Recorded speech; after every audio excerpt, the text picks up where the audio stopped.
साहेबाचं तळं नव्हे, तळीरामांचा अड्डा. ड्रीम वर्ल्ड वॉटर पार्क राजकीय अनास्थेचा बळी. नमस्कार, मी संतोष पाटील. आपले SP न्यूजमध्ये स्वागत आहे.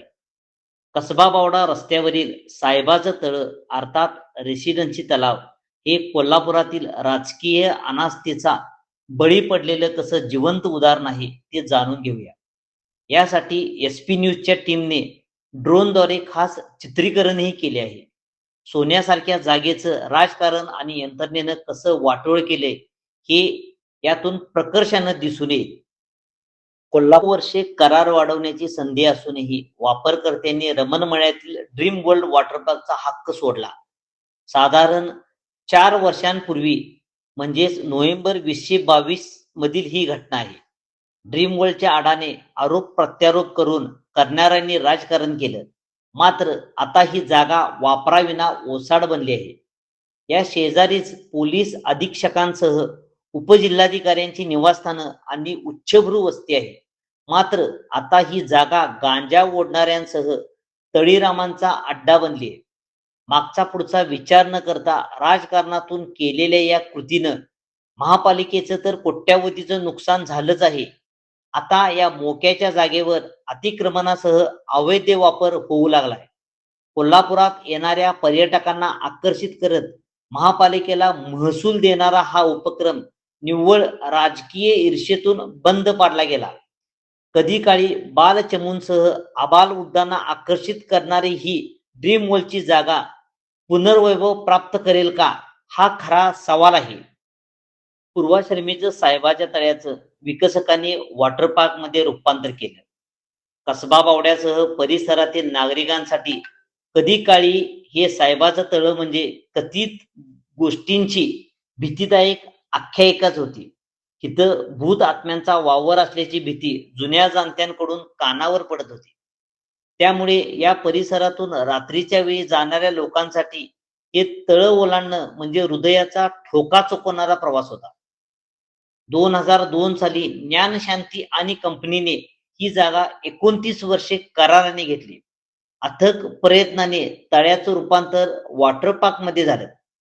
सुमारे 25 वर्षापूर्वी ज्या तळ्याकडे रात्रीचं 11 नंतर न पाहता सुसाट वेगाने पावलं पडायची, तीच जागा खाजगीकरणातून शहराच्या वैभवात भर टाकणारी वॉटर पार्क म्हणून आकाराला आली. 20 वर्षात कंपनीने महापालिकेला 1,75,00,000 रुपये कर रूपाने भरले.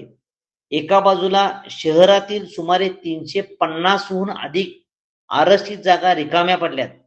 पण साहेबाचं तळं मात्र ड्रीम वर्ल्ड मुळे भुताटकीची भीती बाजूला सारत आबालवृद्धांचे विरंगुळा केंद्र म्हणून नावारूपास आलं. या जागेवरचं चित्र मात्र पूर्वी भुताटकीच्या आख्यायिकेपेक्षाही विदारक आहे. भूतांच्या गोष्टी ऐकीव होत्या, पण आता शुद्धीत नसणारे गांजाडे आणि दारुड्यांमुळे हा परिसर धोकादायक बनलाय. महापालिकेला ही जागा वापरात आणणे तर सोडाच, पण बंदिस्त करणंही जमलेलं नाही आणि जमणार पण नाही. कोणालाही सहजपणे या जागेत जाण्याचा मार्ग आता मोकळा झालाय. या रिकाम्या जागेत तळीरामांचा वावर वाढलाय. गांजा ओढणाऱ्या टोळक्यांनी अड्डा बनवलाय. या जागेत काहीतरी विपरीत घडण्यापूर्वी तिचा सदुपयोग होईल का? ड्रीम वर्ल्डच्या रूपाने या परिसराने एक प्रकारचे वैभव पाहिले. आता ही जागा ओसाड बनल्याचे दिसत आहे. या जागेतील अवैध बाबींचा वावर परिसरातील रहिवाशांचे सामाजिक स्वास्थ्य बिघडवत आहे.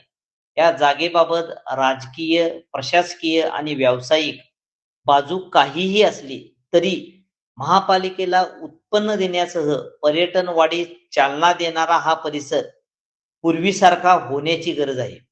ज्ञानशांती कंपनीने सामाजिक जबाबदारीतून प्रसंगी तोटाच स्वीकारून जागा विकसित केली. ड्रीम वर्ल्ड वॉटर पार्क 20 वर्षे दिमाखात चालवलं, पण राजकीय आरोपांमुळे ही जागा आता बकाल बनली आहे.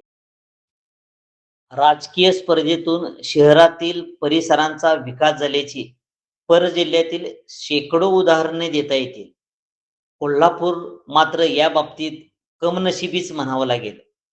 व्यावसायिक गणित झाली, राजकारण झालं. आता ह्या परिसराचं सामाजिक स्वास्थ्य अजून बिघडू नये यासाठी राजकीय आणि प्रशासक पातळीवर प्रयत्न व्हावेत इतकीच कोल्हापूरकरांची मागणी आहे. साहेबाच्या तळ्याचं वॉटर पार्कात रूपांतर झाल्यानंतर परिसरातील उच्चभ्रू वस्तीही वाढली. राजकीय टीकाटिप्पणीतून 18 वर्षानंतर घरफाळ्याचा मुद्दा पुढे आला. महापालिकेची कासोछाप यंत्रणा पाहता हा परिसर आता अजून बकाल होण्याची शक्यता अधिक आहे. अतिक्रमणासह अवैध गुन्हेगारी प्रवृत्तींचा वापर या जागेत वाढलाय. यामुळे परिसरातील रहिवाशांमध्येही चिंता पसरली. राजकारणातून आमच्या घराजवळील सामाजिक वावरच धोक्यात आल्याची प्रतिक्रिया रहिवाशातून उमटत आहे. याबाबत आपल्या प्रतिक्रिया कमेंट बॉक्समध्ये जरूर कळवा. केलं नसेल तर SP न्यूज सबस्क्राईब करा, लाईक आणि फॉरवर्ड करायला विसरू नका. धन्यवाद.